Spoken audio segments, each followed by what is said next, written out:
spawning down here in the bottom left-hand corner for Team eXe Squad Firebat is Inferno, the orange, that is orange, Protoss. And over here in the top right-hand corner, we have his opponent for Team Berserker, Team B, is Ushiba as the Red Terran. And Kedonk, we should probably figure out how to pronounce this name. Ushiba? Ushiba? Ushiba. Ushiba, man. Yeah, Not Ushiba. me, but you. I don't know, it's not Exactly. important. We can always say the Red Terran player. He is our hero for Team Berserker B. The series is tied up 1-1 as this is game number 3. This is an all-kill format best of 7 sort of deal. And so we just have Inferno saying good luck, both our players doing very mannered things. And yeah, winner of this game will move their team into 2-1. I don't know why, but that smiley face looked like it had a lot of emotion in it. It looked actually happy. These players are very mannered.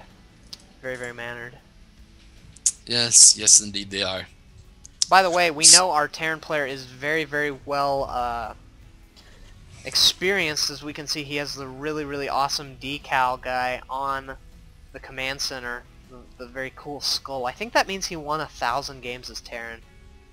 It's either 1,000 or 750, because I think those are the only ones you get rewarded with decals for. Yeah, regardless, that's super awesome. So Yeah, props it's to pretty you, impressive. Yushiba. Yes, well done indeed, sir. We see Inferno going for kind of an interesting spot placement on his gateway and on his well, not as a simulator. It's obviously going to be there. His gateway and his pylon. This is a placement that I actually like a lot because it helps to slow down Marine and Marauder harassment, because it's kind of hard for them to shoot over that wall and into the probe line super efficiently. They kind of need to walk around to get to it. It's a little tiny thing that can help a lot. And did you just see what Inferno did there? Yeah, he dropped a pylon at the barracks, kind of walling himself in. He did just cancel it. I don't know what his reasoning for that was. I think he wanted to save the probe. Maybe. It was just kind of a cute thing to do, and oh my gosh, we have a gasless expand from Yushiba. What a hero, man. I don't have the courage to go gasless expand. I always take the gas at 15 and then expand. But I love gasless expand builds, so props to you, Yushiba. I'm so excited to see what you're going to do with it. You can actually do some really, really cool Marine tank play against Protoss, which sounds weird. We don't see a lot of tanks in TVP. But immediately as this finishes, his Yushiba could put down 2 gas geysers, get another barracks, and then a factory, and do some really cool tank pushing. Or he could just go into Marine Marauder, so there's a lot of options with this gasless expand. In the meantime, Inferno is going to be getting his proxy pylon up and working on getting a second assimilator to get more gas. Probably going to be going for a more Sentry Stalker heavy early play. Yeah, and of course, I enjoy this gasless FE just because it's a fast expand, and fast expands are my favorite builds of all time. If you ever want to get in good with Boisterous, just fast expand every game. I don't care if it's a ZVZ, just 15 hatch all day long. Very true. You can defend it. You got it. It's all good. Just be confident. Ooh, Proxy Stargate. I do not know how I feel about yes. this, man. This is not going to be good for him, as his opponent looks like he's just now getting his 2 geysers up. And I think he's going to be going pretty Marine heavy, as he does have 3 barracks. He's just now getting his gas. He could drop 2 tech labs. We'll have to see what goes on to these 2 barracks.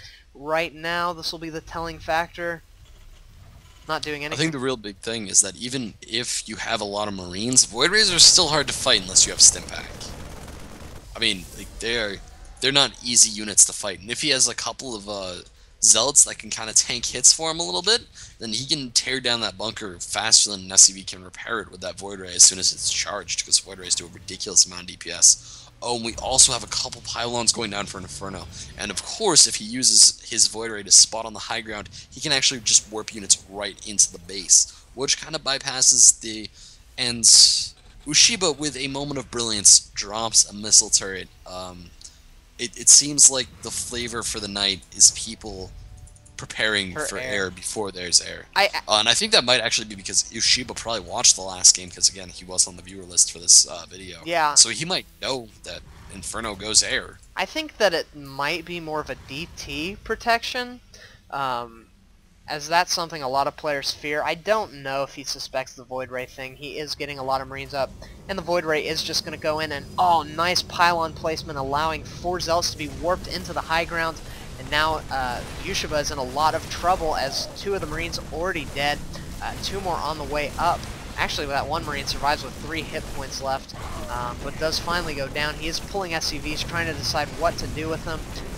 But yeah, he's in a lot of trouble. One of the Zealots going up the ramp is going to be picked off by the bunker. Oh, and there's a GG. Man, that was a really nice... Okay, there we go. That was a really nice pressure attack by the Protoss. Because as I'm sure everybody knows, Zealots, or, you know, SCVs don't exactly counter Zealots. No, not at all. They're not effective. Yeah, so congratulations Inferno for taking another win for Team Firebat, and we'll see you guys in game number 4.